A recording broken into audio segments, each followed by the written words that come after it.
Shalom, shalom, shalom la famille. Nous sommes encore là. Je vous salue tous dans le nom de notre Jésus-Christ. Nous sommes encore là avec la sœur Joyce Léa Kitaba. Et la première des choses, nous disons un grand merci à notre Dieu pour sa grâce. Voilà, Dieu nous a protégés. Si vous êtes encore là en train de nous suivre et la sœur Joyce est encore là devant vous, c'est juste parce que Dieu nous a protégés. Alors nous disons un grand merci à notre Dieu, qu'il soit encore élevé, parce qu'il est le seul qui mérite l'honneur et la louange. Voilà, nous sommes là dans notre émission Leçons de l'Évangile avec la sœur Joyce Léa Kitaba. Aujourd'hui, je suis venue vraiment nous informer ensemble, nous informer et nous faire voir c'est quoi le chant de l'Évangile. Nous allons comprendre le chant de l'Évangile et nous allons comprendre les objectifs de notre émission, les chants de l'Évangile. Voilà. Les chants de l'Évangile, c'est une émission qui est là juste pour vous informer, pour vous former, aussi vous transformer. Et je n'irai pas vraiment au détail pour définir c'est quoi l'information, c'est quoi la formation et c'est quoi la transformation. C'est juste quelque chose que nous allons en parler, même au prochain numéro. Voilà, les chants d'évangile est là juste pour nous informer, pour nous former, aussi nous transformer. Pourquoi nous informer? Parce que lorsque nous sommes là, nous vous donnons des informations. Nous sommes là pour vous communiquer. Et comment vous former? Nous sommes là pour vous donner des informations dans lesquelles peut-être il y avait des ignorances d'autre part, mais après avoir comprendre que non, la chose ici était ainsi, et non, la personne maintenant elle est formée. Et comment transformer? Transformer, c'est-à-dire après avoir recevoir l'information, tu as maintenant la connaissance et puis tu peux changer. Donc la transformation n'est rien d'autre que le changement. Voilà. Et les informations que nous vous donnons, c'est juste lié à la vie de Jésus-Christ, au message et la vie de Jésus-Christ. Leçons de l'Évangile. Nous sommes là pour recevoir toute personne, quel que soit vous soyez pasteur, apôtre, bishop, évangéliste, chantre, adorateur. En tout cas, les chants de l'Évangile est là pour vous. La sœur Joyce Léa Kitaba est là avec toute l'équipe. Nous sommes là pour vous recevoir, pour parler de la vie chrétienne, pour parler de votre musique, pour parler de votre carrière, en tout cas de tous vos programmes. Nous sommes là avec la sœur Joyce Léa Kitaba. Et c'est pour cela j'aimerais encore motiver une personne. Je suis venue motiver une personne. Vous pouvez être nombreux, nombreuses, mais il y a une personne que j'aimerais parler à ce moment. Je suis venue motiver une personne. Et avant d'entrer peut-être au détail, je vais essayer de définir ou de parler c'est quoi la motivation. La motivation est trop simple. C'est juste un état psychologique qui pousse une personne à agir pour atteindre un but bien déterminé. C'est juste un état de l'esprit. Nous devons être motivés, mes frères et sœurs, mes papas, mes mamans. Nous devons être motivés dans la vie. Si tu n'es pas motivé, peut-être tu vas échouer. La motivation, c'est ça qui pousse l'homme à agir. Et dans la motivation, il y a beaucoup d'éléments que je n'entrerai pas vraiment au détail, tels que la volonté, l'amour de ce que tu fais, avoir de discipline, des sacrifices pour ce que vous faites.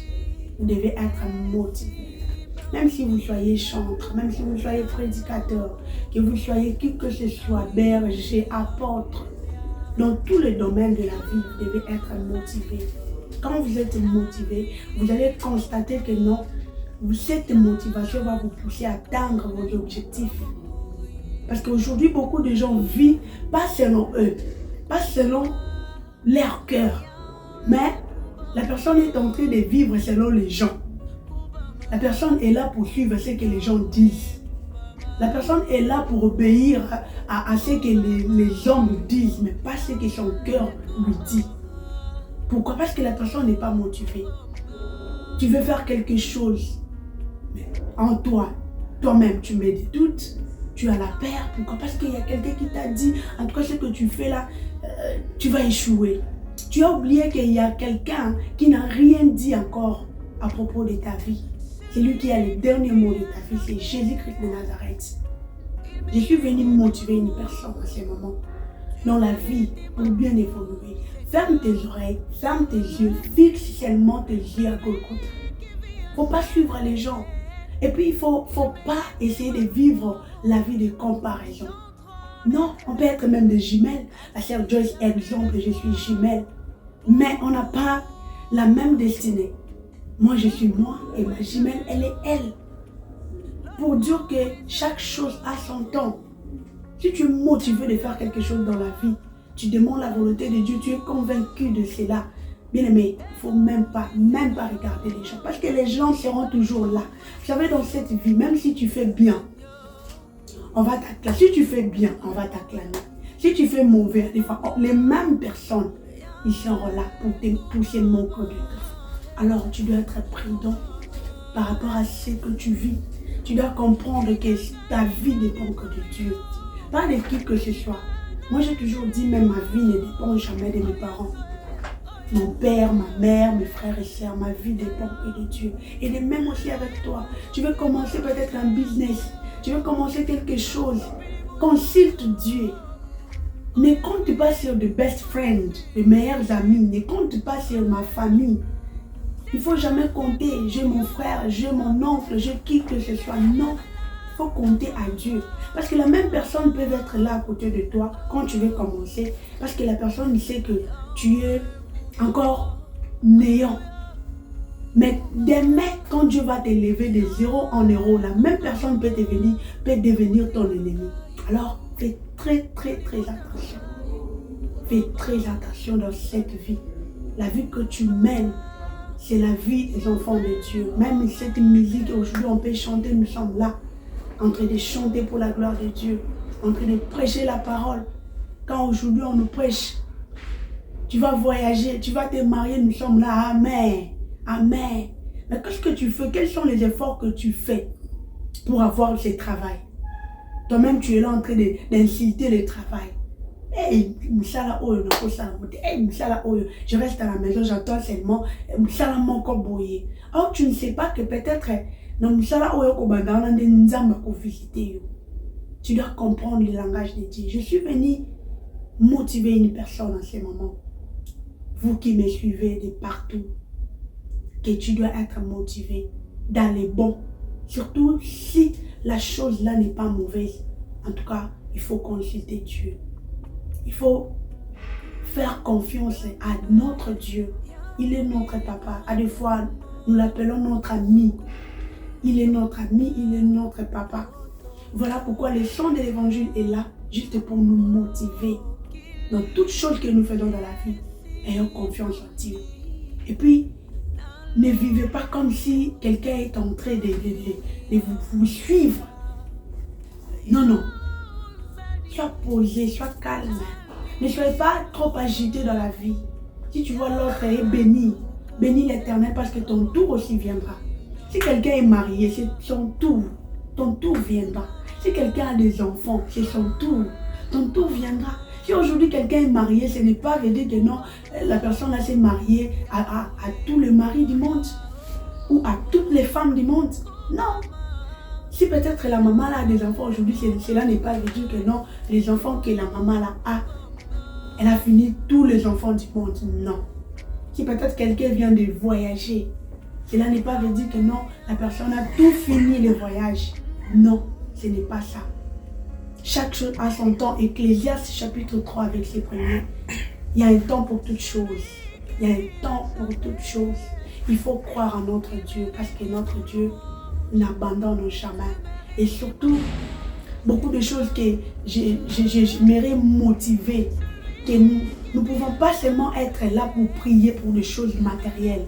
Mariage, voyage, avoir des enfants, quoi que ce soit. Non, nous devons aussi prier pour nos âmes. Est-ce que tu peux prier d'abord pour l'état de ton âme? Dieu transforme-moi. Dieu, que je sois quelqu'un humble, que je sois quelqu'un qui peut pardonner, quelqu'un qui peut demander pardon. Ce sont des choses que nous devons être là, pleurer même devant Dieu. Pas seulement de futilité, parce que vanité de vanité, tout est vanité. Les sons de l'évangile avec la sœur Joyce. N'oubliez pas la famille d'aller vous abonner massivement. Joyce Léa Kitaba. N'oubliez pas de laisser un commentaire, de laisser vos j'aime, de partager la vidéo. En tout cas, ne manquez pas de le faire. Je sais que vous êtes là, vous êtes là déjà en train de le faire. Ça sera une bonne chose. Les sons de l'évangile, il y a beaucoup de choses que nous devons parler. Mais compte tenu de notre temps, voilà, nous sommes à la fin. Je suis juste venue nous motiver que quand tu fais une chose, il faut le faire avec ton cœur. Quand tu chantes là, fais ça avec ton cœur. Ne fais pas pour que les gens acclament pour toi. Ne fais pas pour devenir un star. Dieu n'a pas besoin d'être des stars. Dieu n'a pas besoin de maestros. Dieu n'a pas besoin de, je ne sais pas qui que ce soit. Il a besoin de vrais adorateurs, comme la Bible nous dit dans le livre de Jean, chapitre 4, verset 23, que l'heure vient et elle est déjà venue où les vrais adorateurs adoreront le Père en esprit et en vérité. Voilà, c'était le message de ce moment avec la sœur Joyce Léa Kitaba, toujours dans notre émission Le son de l'évangile. Que Dieu vous bénisse. N'oubliez pas de vous abonner massivement.